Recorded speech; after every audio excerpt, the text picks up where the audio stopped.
say you're looking for love, but let me ask you something, and answer carefully, not with your mind, but with your gut.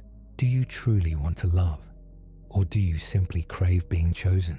There's a quiet but massive difference between the two, because what most people chase in the name of love isn't love at all. It's recognition, it's validation, it's the aching desire for someone else to declare you worthy, because somewhere deep down, you haven't dared to do it for yourself. They don't really want to give love. They want to be seen, admired, desired, not because it fosters real intimacy, but because it temporarily numbs the voice inside that keeps whispering, "You're not enough." And so we keep reaching outward. It's easy to say, "I want love," but the truth is, being loved feels like a fix, an escape, a soothing illusion that someone else can finally silence the storm inside. Because if someone loves me, then I matter, then I deserve to exist. Then maybe, just maybe, the emptiness inside me will shut up for once. But that feeling never lasts, does it? It fades. It always does. And you're left chasing the next person to say it again, to look at you in that way, to touch you like you matter. You see, you don't actually want to love. You want the feeling of being enough. You want someone else to declare what you never learned to believe, that you're already whole, already worthy, already real. But you've been taught since childhood, in subtle ways or sharp ones, that you had to earn that, to be good, to be likable, to be chosen. And every time someone chooses you, you breathe, just for a moment, just long enough to forget the emptiness until it comes back, heavier. What you're calling love isn't love, it's a craving, a psychological hunger to disappear inside someone else, so you don't have to sit with yourself. It's not connection, it's fusion, it's not desire, it's emotional addiction. And the worst part? This culture celebrates it. It wraps it in poetry, in pop songs, in Pinterest quotes about soulmates. It tells you that love is supposed to complete you. But let's be brutally honest. Anything that completes you is also capable of breaking you. And anything that you need to feel whole isn't love. It's a trap. True love doesn't arrive when someone picks you. It begins when you stop needing to be picked. And if you're still here, still reading, it's because you feel that something's been off, that you're tired of performing, tired of shrinking, tired of gripping so tightly to crumbs and calling it connection. But this isn't your fault. This is your wake-up call, because until you understand the root of your hunger, you will keep mistaking emotional need for intimacy. You'll keep calling validation love, and it will keep breaking your heart. So if this stirred something in you, stay with me. There's more to say, because the real journey doesn't start with finding someone else. It starts with finding the courage to stop abandoning yourself. Most people believe that the problem with love is simply not being loved enough, that the great tragedy is going unnoticed, unchosen, unappreciated. But that's a distortion, a distraction from the deeper issue. The real challenge isn't how to be loved, it's how to love. How to be capable of love, fully, responsibly, and without expectation. This might sound subtle, but it changes everything. It exposes a core inversion in how most of us relate. We think love is something we receive, but real love is something we give. This reversal, this misunderstanding, is what turns what should be a space for mutual growth into a battleground for emotional validation. And you've probably felt this yourself. When you imagine love, what questions arise? Will someone choose me? Am I good enough? Am I worthy of being loved? These are not selfish questions. They are human, but they are also deeply externalized. In this mindset, love becomes a prize, and you, a product. You dress yourself up, you perform, you hope someone sees your value, and when they don't, something inside you collapses. Being loved in this form is passive. You become an object, a recipient, and worse, many confuse being loved with being desired. We equate longing with care, attention with commitment, attraction with intimacy. But desire, however intoxicating, is unstable. It flares and fades, and if your self-worth is tethered to being desired, then your emotional state is no longer yours. It belongs to the gaze of others. You become a hostage to how someone looks at you, speaks to you, answers, or doesn't. And all it takes is one cold shoulder, one unanswered message, one moment of silence, and your entire inner world can fall apart. But there's something even deeper happening here. This obsession with being loved, with being wanted, has roots that stretch far back into how we were first taught to relate. It is not just about adulthood or dating or heartbreak. It is about how we were wired to see ourselves in relation to love. Most people are desperate for affection, but very few are ready to love, because true love requires something we rarely develop: emotional maturity. To love means to move beyond yourself, to see the other not as a source of completion or relief, but as someone with whom you wish to share your already existing wholeness. But that is rare, not because people are selfish, but because they are scared. We're too busy trying to be seen, trying to be noticed, trying to earn approval. Every compliment, every heart reaction, every response becomes a small vote of worth. And in this climate of performative connection, love gets confused with attention, presence gets mistaken for passion, and the result is relationships that are fragile, anxious, and short-lived. They start intensely, they feel like fate, but in the end, they leave you even more empty. Why? Because two people didn't come together to build. They came together to extract, to mine each other for the missing pieces they never learned to carry alone. That's not love. That's a transaction. A silent agreement that says, make me feel like I matter, and I'll give you what you want in return. But the emotional bill always comes due. And when it does, you're left with the same ache you started with, only now, layered with disappointment. So what exactly are we trying to fill with this insatiable hunger to be loved? What is the shape of this inner emptiness, this invisible wound that makes us so vulnerable to even the faintest whisper of affection? To answer that, we have to go even deeper into one of the most powerful ideas ever explored in depth psychology: the compulsive need for fusion, the addiction to feeling whole through someone else, and the price we pay for it. We'll talk about that next.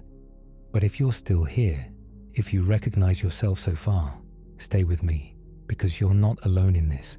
And no, it's not too late to learn how to love in a way that doesn't cost you yourself.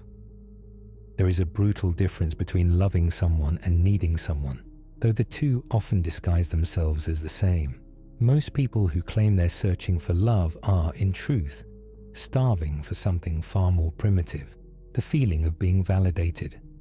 Their yearning isn't rooted in a desire to connect, to offer, or to meet another in wholeness. It's a hunger to be chosen, to be seen, to have someone from the outside confirm a sense of worth they have never been able to sustain on their own. It's not about sharing a life, it's about covering a wound. And this is exactly where Erich Fromm's insight becomes not only relevant, but urgent.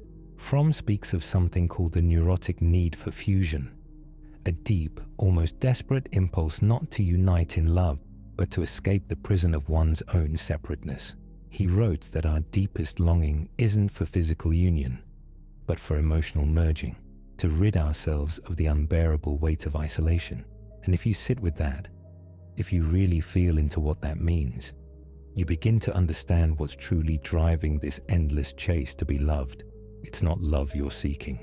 It's relief from the internal noise, from the fractured sense of self, from the fear of never being enough. You want someone to hold you so completely, emotionally, physically, symbolically, that you can vanish for a moment, that the voice in your head finally quiets, that the aching emptiness evaporates, and the fear of being forgotten, of being invisible, is silenced. But this is impossible. No one, no matter how kind, how present, how loving, can give you that forever. No relationship, no person, no romantic ideal can hold that responsibility for long, because it was never their job to begin with. As long as you chase this illusion, that being chosen makes you complete, you will continue to live in a cycle of emotional extremes, swinging from euphoria to despair, from romantic idealization to painful disillusionment. You'll keep saying, "This time it's real," and then wondering why it always falls apart. Fromm was clear. This fusion we seek in our desperation is not love. It is regression. It is dependency disguised as devotion. In what he called symbiotic love, two people merge into one. But in doing so, neither remains whole. It is a union that sacrifices integrity for the illusion of closeness. And this is the trap. Because what you call deep love, that intoxicating passion, that sense of urgency and need, may actually be an addiction, not to the person, but to the feeling of being important to someone. It becomes like a drug. When they choose you, you feel alive. When they pull away, even slightly, you collapse. This hunger to be chosen didn't begin in adulthood. It didn't start with failed relationships or heartbreaks.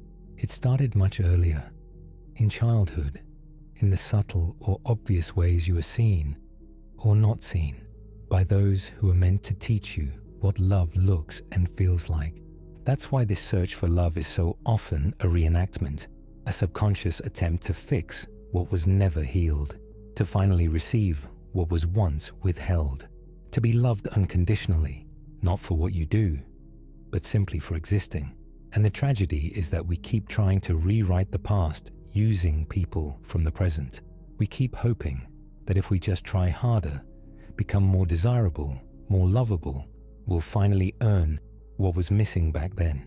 But the pain you're feeling now, that aching void, that emotional volatility, it doesn't belong to this moment. It's an echo, a ripple from the past that's still unresolved.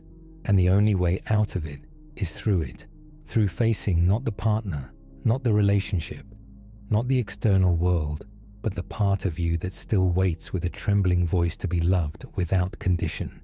That part of you is a child, and they are still inside, waiting to be acknowledged, waiting to be chosen by you. And that's exactly where we'll go next. Have you ever stopped to wonder why some relationships, even years later, still have the power to reduce you to a version of yourself that feels 5 years old?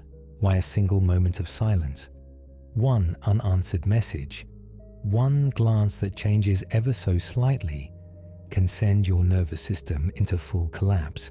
Why you can cling so fast, so hard, so intensely to someone who gives you even the slightest bit of affection? It's not weakness. It's not being too sensitive. It's not drama. It's the voice of a child inside you, one that has been silent for far too long, screaming out for something it never received. Erich Fromm may not have used the words inner child in The Art of Loving, but everything he describes leads us straight to that place. The way we love today, the way we attach, protect, pursue, and panic was not shaped by adult logic. It was formed in the earliest years of life, in the quiet or chaotic moments of how we were seen or how we were missed. Fromm wrote that the experience of separation, the terrifying awareness that we are alone and vulnerable in this world, is the most intense source of anguish in a human life, and nowhere is that truth more potent than in childhood. A child is born utterly dependent, physically, emotionally, existentially. They need food, protection, touch, soothing, safety. But more than that, they need to feel held, not just in arms, but in spirit.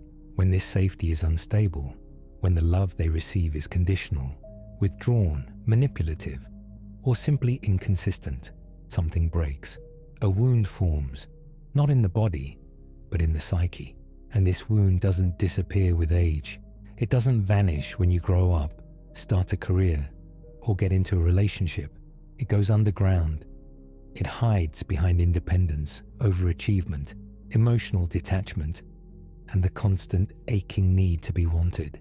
Fromm explains how many adults enter into relationships not from a place of presence, but from a symbolic longing, a desire to return to the emotional security of the womb, to merge so completely with someone that the self with all its fragmentation, dissolves.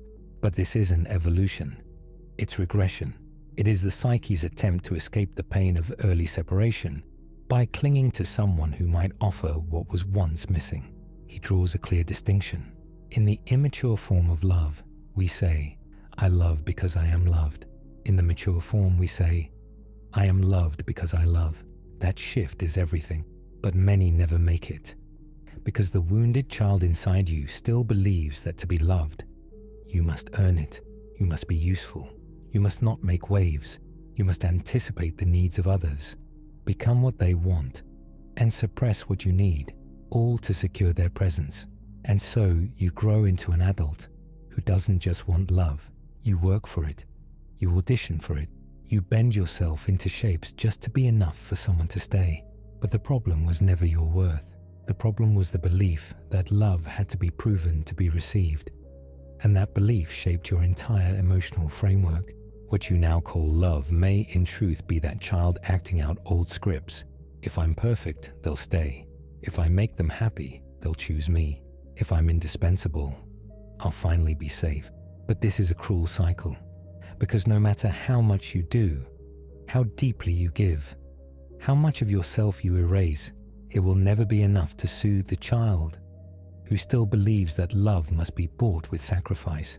As long as that part of you goes unseen, unacknowledged, unhealed, you will continue to attract relationships that don't mend your wounds, but mirror them. There is, however, a way out, and it doesn't begin with the next partner, the next promise, or the next moment of affection. Healing begins the moment you turn toward the child within you, not with shame, not with judgment, but with the compassion they never received. It begins when you stop waiting for others to do the work only you can do, when you stop handing your pain to lovers like a silent test and start taking full responsibility for it. And that is where emotional maturity begins. That is where real love becomes possible. Not the fantasy kind, but the kind that is built from presence and integrity. In the next part, we'll talk about what that kind of love actually looks like. We'll explore what Fromm called mature love, why it's so rare, and how you can begin to cultivate it within yourself, even if you've spent your whole life searching for it outside of you. To love, truly and deeply, is one of the most demanding undertakings a human being can face. It is no accident that so many fail at it, not because they are heartless, but because they are unprepared. Because love, in its truest form, is not falling, it is not craving, it is not possession. What most people call love is often desire, sometimes obsession, occasionally dependency. But real love, the kind that heals, transforms, and builds, is something else entirely. Fromm described it as an act of courage, a conscious decision, a form of emotional discipline. And it is precisely this conscious element that makes love so rare, because it requires you to be whole before you ever extend your hand to someone else. He didn't romanticize it. He didn't dress it up. He said it clearly. Love is an activity, not a passive state. It is not something that simply befalls you in a fit of magic. It is not some involuntary surrender to chemistry. It is a continuous rising, a standing up, not a sudden collapse. And at the heart of this activity lies a simple but challenging truth.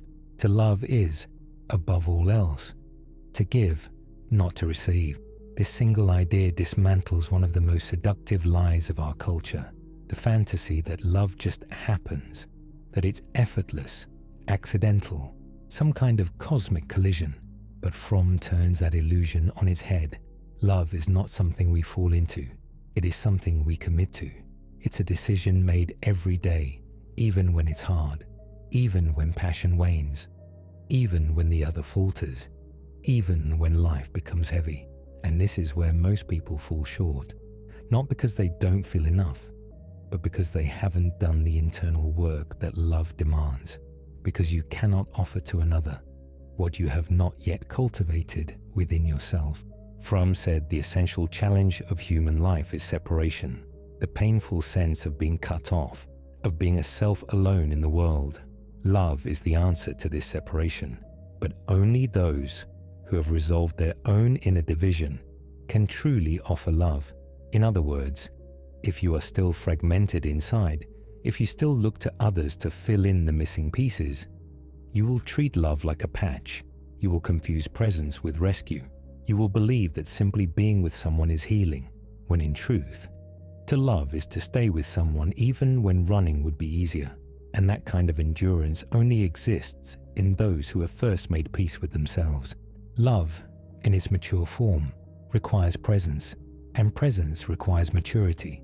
It is not feeling that sustains a relationship, it is structure. Most relationships collapse, not because the spark disappears, but because the foundation was never built. People confuse being seen with being loved, attachment with intimacy, neediness with surrender, and that confusion makes them collapse under the weight of their own expectations. Fromm calls love an art, and like any art, it demands learning, it demands patience, practice, and above all, humility. He writes that anyone who intends to master the art of love must begin just like any student of a craft, with discipline, with focus, and with a willingness to fail and try again. But how many of us are truly willing to do that?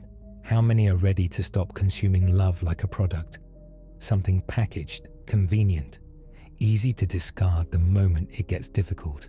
To love in the way Fromm describes is to swim against the current, against the shallowness of modern culture, against the ego that fears vulnerability.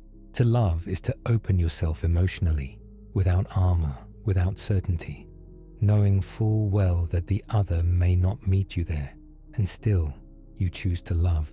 This is the moment when love ceases to be a daydream and becomes something radical, an internal revolution. This is when you stop looking for someone to save you, and you start becoming someone capable of building something real. This is when you stop begging for affection and begin offering love with clarity, consciousness, and responsibility.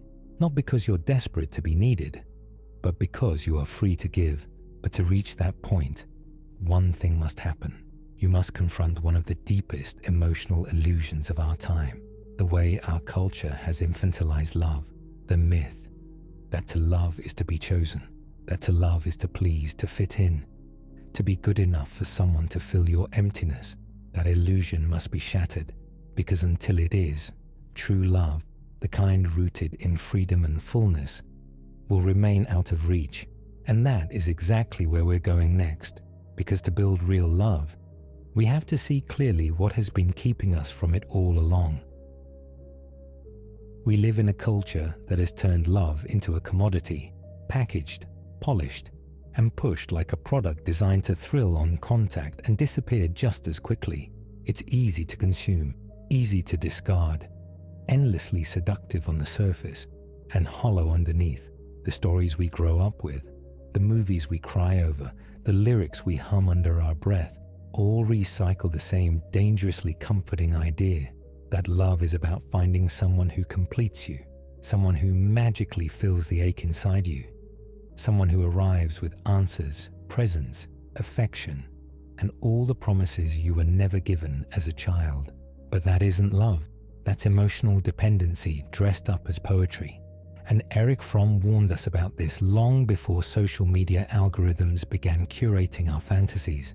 He wrote that most people believe love is easy, that the real challenge is just finding the right person, that once you meet them, love will unfold naturally, effortlessly, like a dream. But this idea is as false as it is seductive.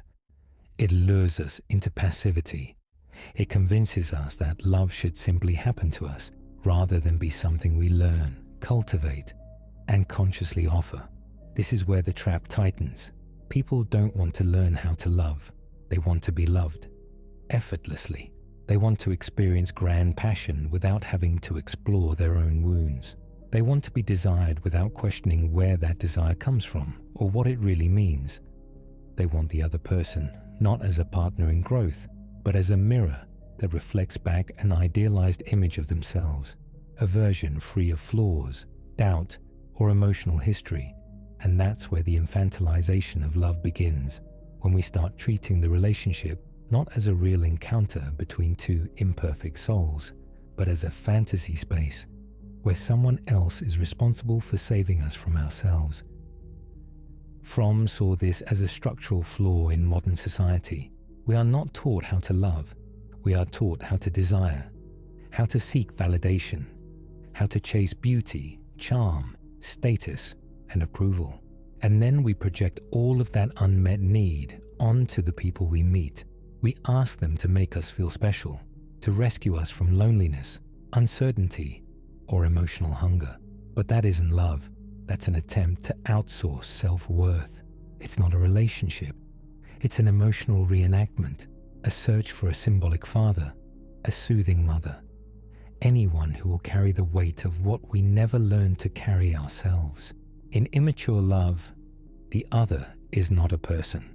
They are a tool, a mirror, a fantasy, someone whose job is to reflect back a feeling we are too afraid to generate from within.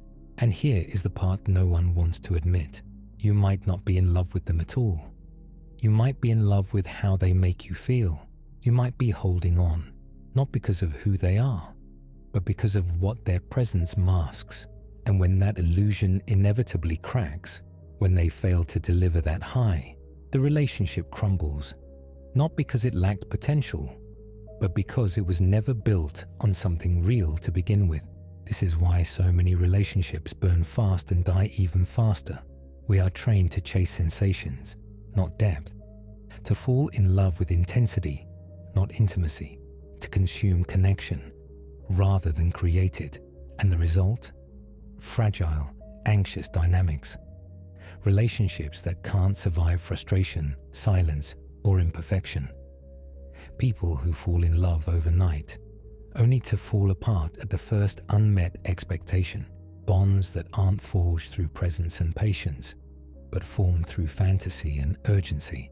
And behind all of this, beneath the movies, the swipes, the curated profiles, and the dopamine hits, is a system designed to keep you dissatisfied.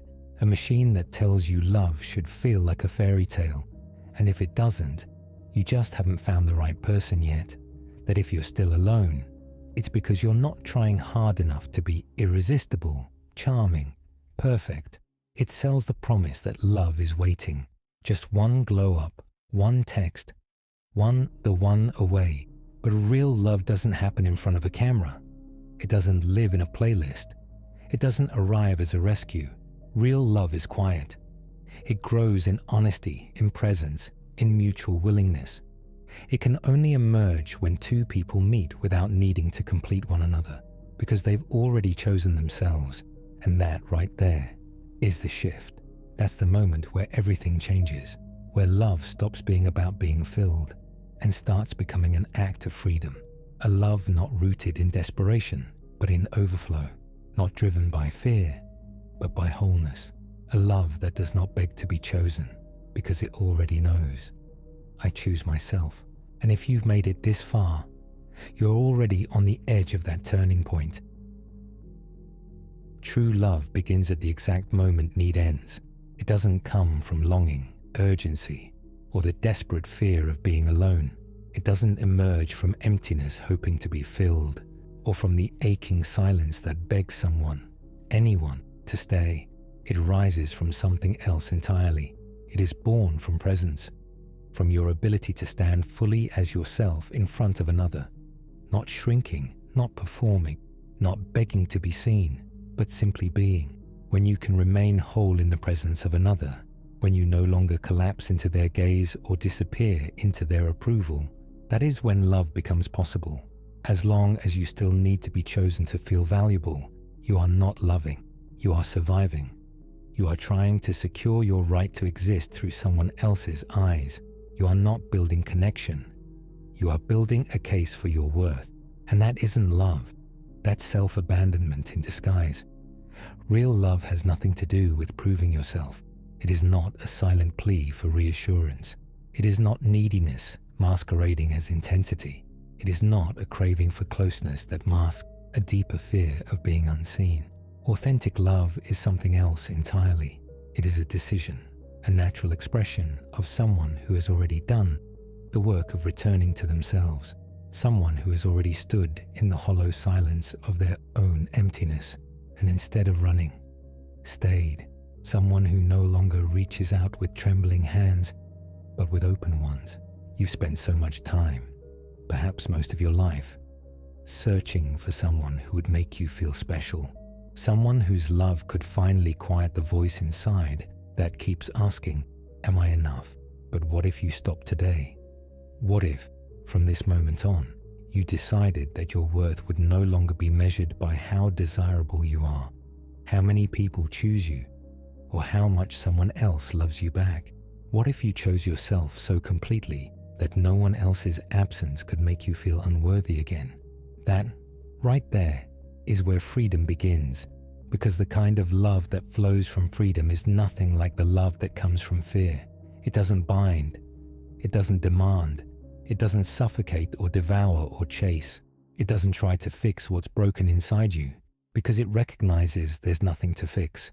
The love that comes after you've chosen yourself doesn't take. It gives, it adds, it creates. It does not seek to fill an emptiness. It overflows from a fullness you built on your own. So now, I want to ask you, not as a challenge, but as an invitation. Did this message speak to you? Did it reach that quiet place inside where the questions live? The ones you rarely say out loud? If it did, leave your answer in the comments. Say it out loud. Put it in writing. I do not need to be chosen to feel whole. Say it not for me, but for you. Say it as a turning point, a beginning, a reclamation of your story.